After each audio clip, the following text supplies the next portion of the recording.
Hello and welcome back. In this video we're going to take a look at the best and worst tools in Photoshop.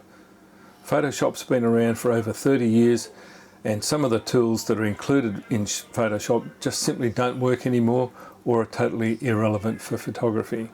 So in this video I'm going to go through my 10 best tools, my 10 tools where there are better options, and the 10 bloopers that are the really terrible tools you should never use.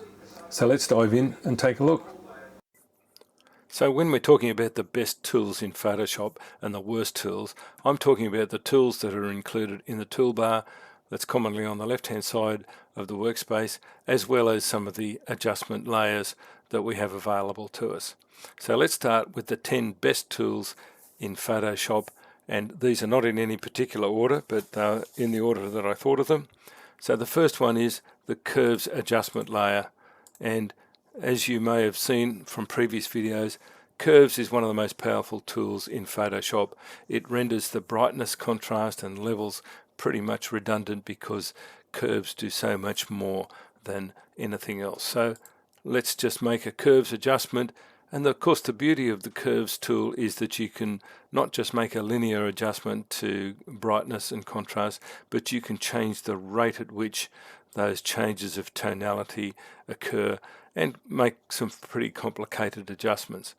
Now, one of the problems with making tonal adjustments in Photoshop, and in fact in any of the image editing software packages, is that when you darken parts of an image, as I've done here, you start to get an increase in saturation, which is the opposite to what should happen.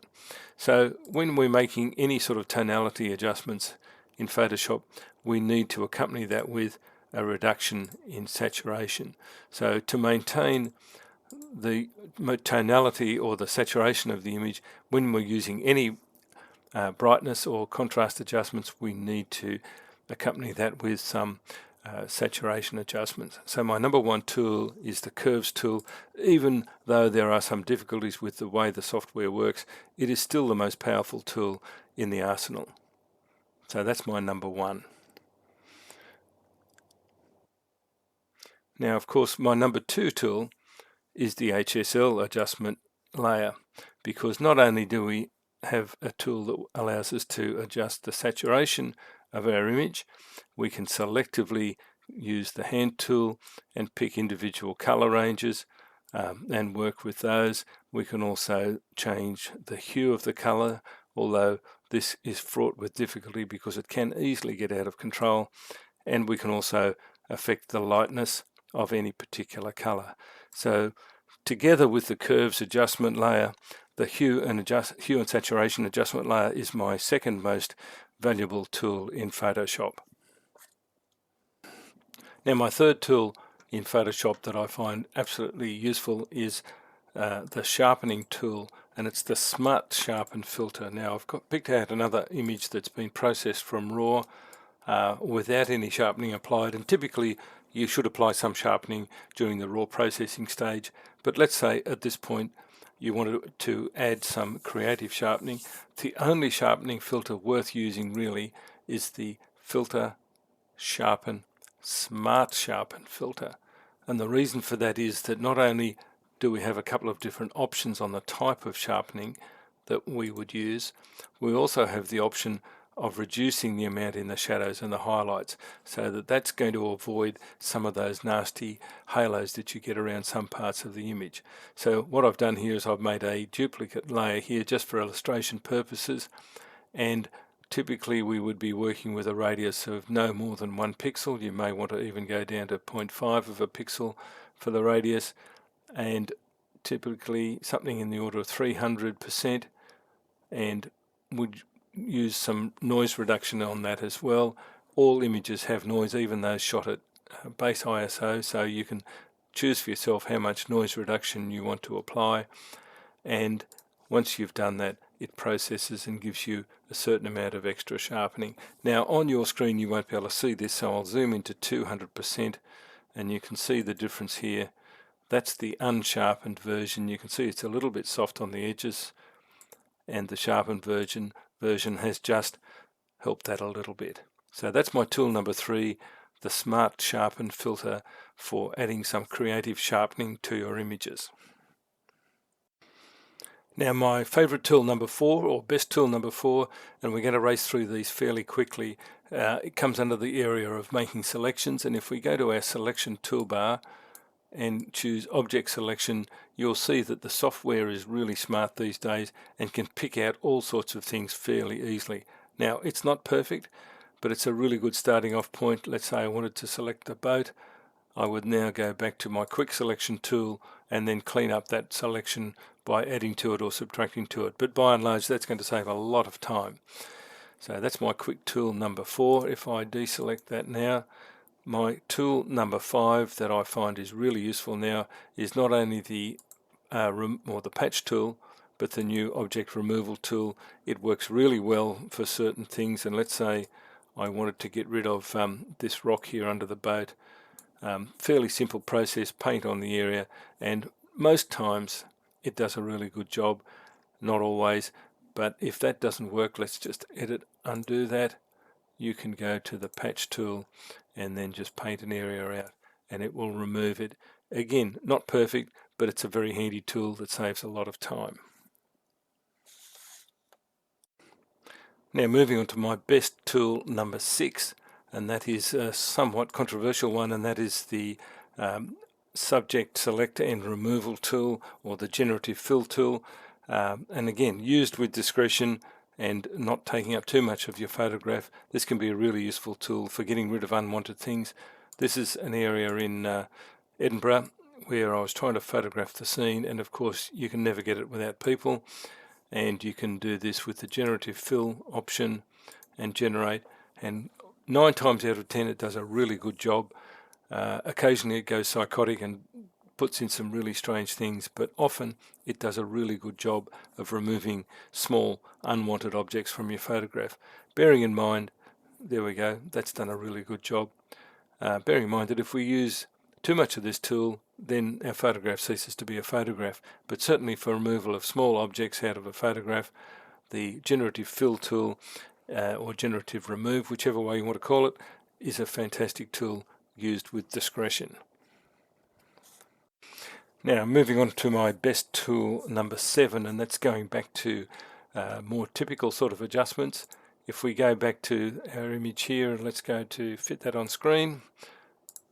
One of the other tools that I find really useful is the black and white adjustment layer, and I've made a couple of different versions here, and if I click on the right button they'll come on. The reason I like this tool is that you have so much control. You know, turning a color image into monochrome is not a matter of just desaturating. What you get when you desaturate is a very bland, flat looking image, and it's pretty horrible.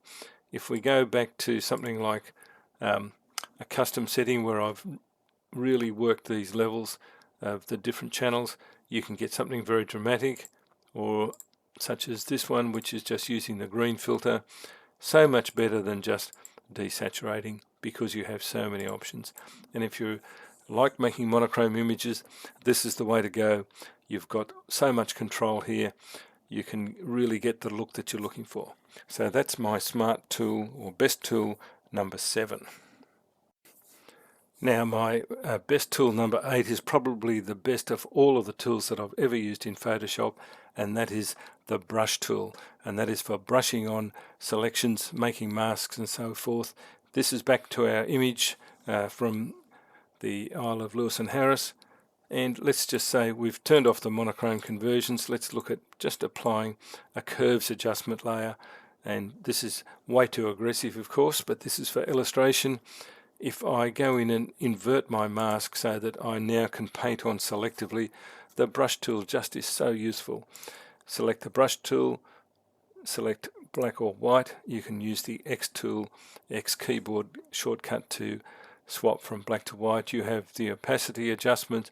I'm going to leave this right up high because we're just doing a quick demonstration, but using the brush tool you can paint in this additional contrast anywhere you want it on the image, and play with it. If you've gone too far, just hit the X key and paint it back out again. The brush tool has so many uses in so many applications. It is probably the single most useful tool in Photoshop. Now moving on to my best tool, number 9, it's one that's very much underutilized in my opinion, and that is using the Select Color Range tool. So to do that, we go to the Select menu. We need to be working on an image layer, Select Color Range, and we have a whole range of options. Now in this case, I'm going to try and select out the colors in the sky, the blue colors, so I use a selection tool, pick that color, and I want to then add to that range by picking a few more. And you'll see that now that I've picked out a few colors, let's click OK. We've now got a selection, and you'll see that the selection is quite precise. And in this case, it's probably not going to be as useful as I thought it might have been, so let's just deselect that. Select color range, and of course not only can we select by colors, we can select by highlights, midtones and shadows. So let's just say we want to select the highlights of the image. Here's a little preview. At this stage it's set to a very narrow range and we're only picking up the cabin on the boat, but if I was to extend that range out, you'll see that it will start to include parts of the sky, parts of the water and so forth. We have a fuzziness slider that allows us to refine the areas, and it produces a really good selection based on either luminosity or particular colors. Now this is a very flexible tool, and I find that it's just not used anywhere near as much as it should do. Even the mid-tone range of colors, you can really refine it down to a very narrow range, and that can then help you to apply a particular effect. So that's my number 9 most useful tool, is the Select Color Range, that not only selects colors but also tonal values. Now number 10 in my best tools in Photoshop is the use of actions, and making and recording actions can speed up your workflow incredibly. I have a range of actions that I've made. I also have actions that I've obtained from other photographers, but an action is really just a number of steps that are put together to play like a recording. So in this case I'm going to do the selective sharpening action, and I just select that, press play, and it makes all of the steps for me very quickly, and it's done in a flash. And what this selective sharpening does is apply a little bit of high radius, low value sharpening to give extra contrast and the appearance of extra sharpening. Now in this image, because the boat is an important part of the image and I don't want to sharpen all of the rest of it, I would simply invert that mask, go to my trusty brush tool, use the X button, and then I could just paint on the sharpening onto the areas where I want it. So there are my top 10 best tools in Photoshop. You might probably differ with what you think are the best 10 tools, so please let me know in the comments.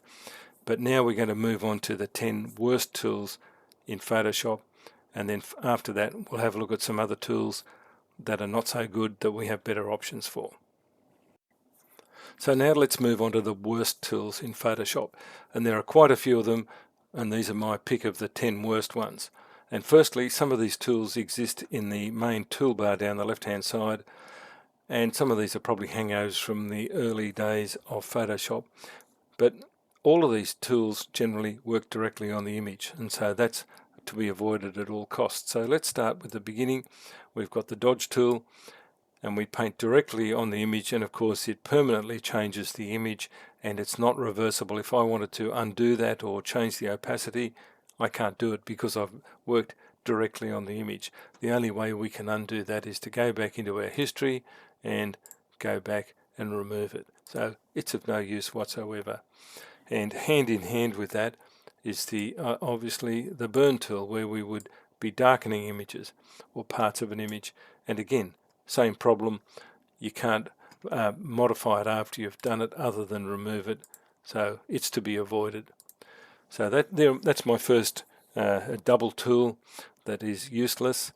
And moving on from that as well, we can go down to the sponge tool, which is to remove some saturation. Again, same problem. We're working directly on the image layer, and that should never be done. And it's pretty useless. You can get a much better effect by using one of the adjustment layers. So let's go back and undo that. Sponge tool, totally useless and destructive, which is what we want to avoid. And moving on to number 3, which again is a bit related to these other two tools, and that is the sharpen tool. Again, we're painting directly on the image. I'm not going to do it because I'll just have to undo it again. But we have an adjustment layer we can use. We can make a duplicate layer. We can apply that sharpening to it, and we've got much more control. As I mentioned, one of my 10 top tools is the Smart Sharpen tool. This gives you virtually no control. You've just got a normal setting and a strength, not much use at all. And the same with the blur tool, same problem. They're all useless, so we could get rid of all of those tools from the toolbar. And now my tool number 4, which is even worse than any of these other tools, and that is the eraser tool, because it removes the pixels completely, so that our layer has been, or our base layer, if it's our image layer, it's been completely destroyed. You would never ever want to use that. You would always use an adjustment layer or some other tool to remove parts of an image if you wanted it to. But again, it's another useless tool and a hangover from the old days of Photoshop. So moving on to my worst tools number 5, and that is if we go up to the image menu, we go to the adjustments. We really shouldn't be using any of these settings on the base image. There are a couple of times when we would use this menu for a couple of things, but certainly not for anything to do with our background layer or our image layer. And of course, if we're not working on an image layer, none of these filters are available to us. And while we're there, any of those auto tools, auto tone, auto contrast, auto color, let's just for fun click on auto color, and it's made it horrible because we don't have any control over the settings. We just have to accept what's been done. So all of those tools are terrible, should never ever be used. There are much better ways of doing things. Now my worst tool, number 6, is also from the filters menu. If we come down to the blur options, we've got a couple of filters here called blur, blur more. What do they do? Well, if I click on that filter, I can't see anything that's been done. It's almost imperceptible what it's done. It's minute. Even if I went into filter, blur, blur more, does something, you can slightly see it, but we have no control over it. So why would you even consider using that when we've got perfectly good filters such as the Gaussian blur, motion blur, lens blur, and of course we've got the blur gallery tools, which have even more tools. So those blur more tools, absolutely useless. I don't even know why they still sit there in the menu. And moving now on to some other really useless tools. Some of these are in the adjustment layer tools, and I can't understand why they're even there. The first one I'm going to come to is the exposure adjustment layer, and it's almost totally useless. It's even worse than some of the others. You just have this one slider, and of course moving it just a little bit makes a massive difference. You've got this offset slider which sort of affects the contrast and the darkness. It's almost totally useless. I don't even know why it exists. You would be much better off with a curves or other sort of adjustment layer, but you would never ever use that. So that's my worst tool, number 7. And moving on to some of these other adjustment layers, again, I can't even see why they exist. An inversion adjustment layer creates a negative of the image. There are not many times when you're going to want to use that. So to devote a whole adjustment layer tool to this effect is somewhat bizarre. It's really of very little or almost no use. So that's another dud one. And while we're there, we've got another one that's really pretty awful, and that's called the posterize adjustment layer. And you can really destroy your image using this, because you can get this effect of a very early digital camera where the didn't have enough dynamic range, and you can get this sort of really crazy effect. Now, I can understand why there might be a menu item for this, because it's something you may use very rarely, but to create a whole icon of an adjustment layer for that, can't understand why. It's useless. Get rid of it. It's no good. And the last one that I'll come to is the threshold adjustment layer, which is one of these tools, and I have to remember which one it is now. Threshold, yeah. Now, I'm not quite sure what this is going to do. It creates a really high contrast black and white layer, and if we go all the way to the left, we've got a pure white image. If we go all the way to the right, we've got a pure black image, and somewhere in the middle we've got this sort of image that might have come out of a 1920s newspaper.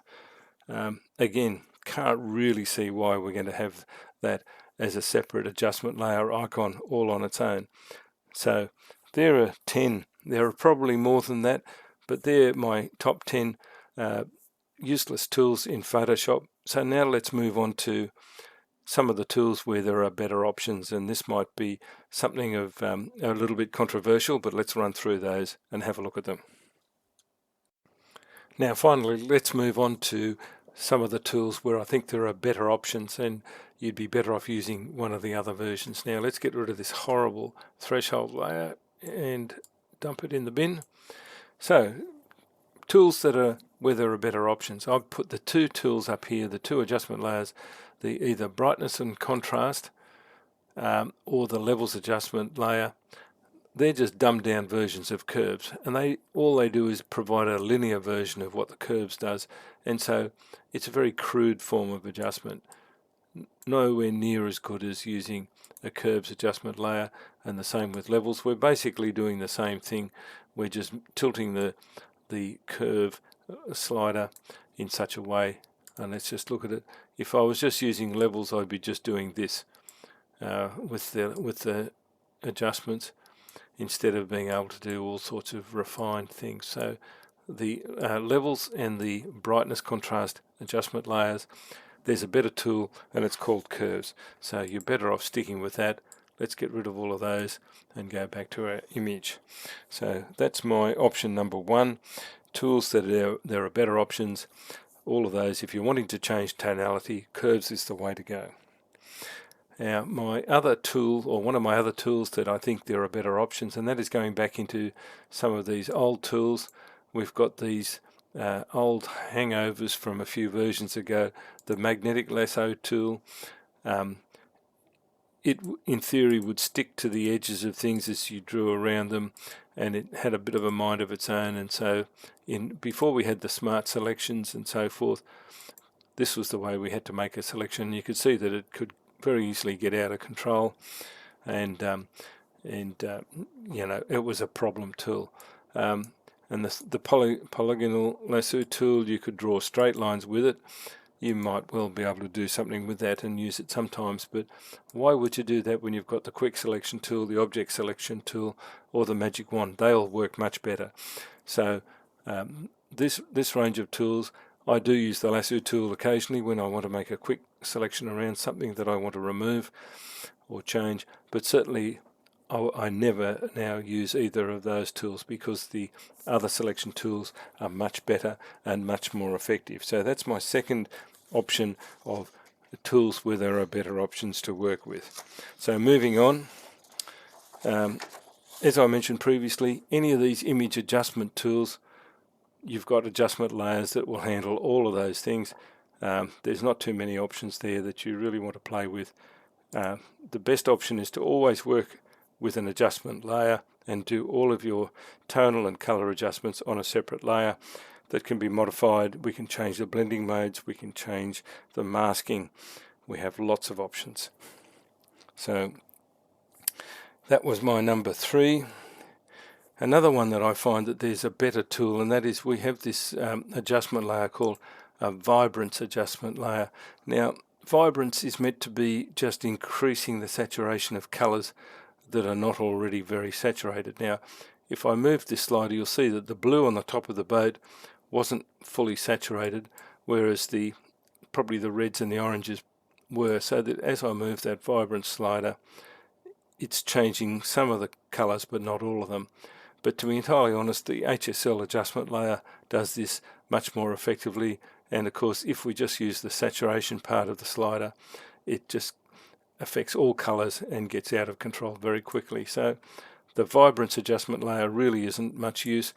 You'd be much better off with an HSL adjustment layer. And likewise, the color balance adjustment layer, I find that this has fairly limited use. We start to get into fairly tricky issues. Let's say we're sticking with the midtones. We have midtones, shadows and highlights. If I start messing around with the balance of the colors, you'll see that the hue shifts very quickly, and it's very hard to get a result that you're looking for. Double clicking on the slider resets it, whereas in Lightroom, of course, if we double click on the title, it resets it. So the Lightroom people and the Photoshop people must sit on opposite sides of the room and don't talk to each other. Again, any of these mixes of the tonalities or the color hues gets out of control very quickly. I think you'll find that if you're looking to change the color balance, you're better off doing it in the early stages of the Lightroom, or even going into the Camera Raw filter from Photoshop. You'll give you much better control over changing fine color adjustments. And going again along the similar line is we have another adjustment layer, which is the photo filter adjustment layer. Now, it's a bit of a problem one because it replicates or tries to replicate the effect of some of the old color filters we used in photography in the film days, and it's a fairly crude sort of a tool. It just gives you a number of options. Let's say we want to cool things down a little bit. It's again, I think there are better ways to do things. HSL or Camera Raw filter will give you a much better result, so we could forget those altogether again. So there are a number of these tools that really aren't much use to us. Another one that I find problematic is the channel mixer. When I find it, that's the black and white adjustment layer, the channel mixer. Now, this again can really get out of control very quickly. So if we're selecting the red channel, it's set to 100 or 00 on the blue and green. But if we start messing around with either of those, again, it shifts the color quite dramatically. There may be times when this is useful, but for the majority of purposes, it's not really going to do anything for your photograph. You're better off with, again, HSL adjustment layer or the Camera Raw filter, where you've got much more control. And coming down to number 8 of my tools where there are better options, using a LUT or a lookup table can give us some interesting color channel choices. Now, I've got a whole bunch of additional LUTs here, but by default there are a few, and if I scroll down to show a couple of examples that are based on the actual ones within Photoshop, you'll see that there's a whole lot of things here. Let's go horror blue. You'll see that it does a whole different color mix on the image, and at full strength it's totally useless. But if you bring the opacity right down, you get a bit of a color shift, and this can be a little more subtle. And again, if you change the blending mode, you can sometimes get a slightly more interesting effect. For instance, that effect is not too bad. That's the horror blue look that looked horrible first up, but if we reduce the opacity and play with the blending modes, it can give quite a nice color shift to the image. So the lookup tables, use with care, because they can be quite strong, and if you use them at full strength, they're really horrible. They're designed to be used at very low opacities. So there's not really an alternative for that, but just something to be used with great care and consideration. And moving on to my number 9, the selective color adjustment layer. Now, this is another one that's a problem one, because it's really crazy. Let's just find the right one. Selective color adjustment layer. Again, when we start playing with the colors, it really does. It's a little more subtle than the channel mixer one. You can see here that, for instance, on my red channel, if I play with the cyan values, you'll see here that the values in the background start to change, but in a more subtle way, and so that you can actually use this to some effect in your image, but again, used with care, because it can change things quite dramatically, and you may end up with a strange color cast in your image.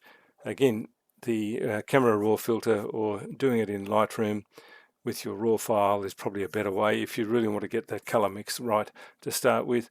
But if you've gone this far and you found that you've got a bit of a problem and you want to change things, well, this is an option, but again, use with care.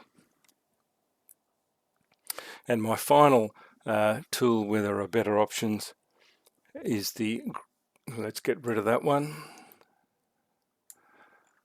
and let's get rid of our nut adjustment layer, and that is the